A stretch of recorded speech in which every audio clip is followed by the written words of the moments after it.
بسم الله الرحمن الرحيم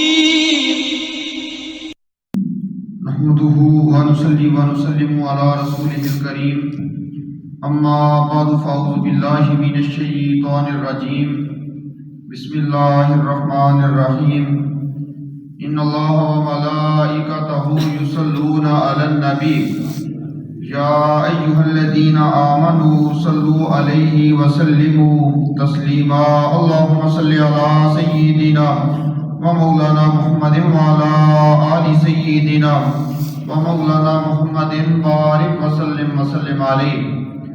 درود پاک کی فضیلت سے متعلق حدیث پاک سماعت فرمائیں۔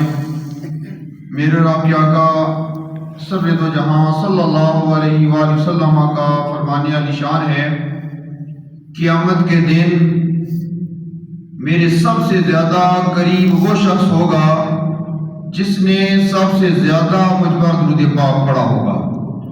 اس حدیث پاک کو اگر ہم انتہائی گہرائی میں دیکھیں تو کل قیامت کا دن بڑا ہولناک ہوگا، بڑا ہر انسان کے لیے نفسا نفسی کا عالم ہوگا، مشکل مقام ہوگا۔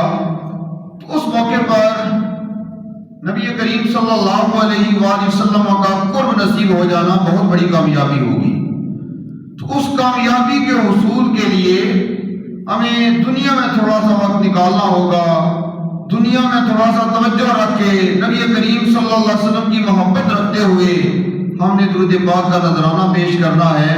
تو یہ ایک ایسا عمل ہے کل قیامت کے دن نبی کریم صلی اللہ علیہ وآلہ وسلم کے قریب جانے کا ہمیں موقع نصیب ہوگا۔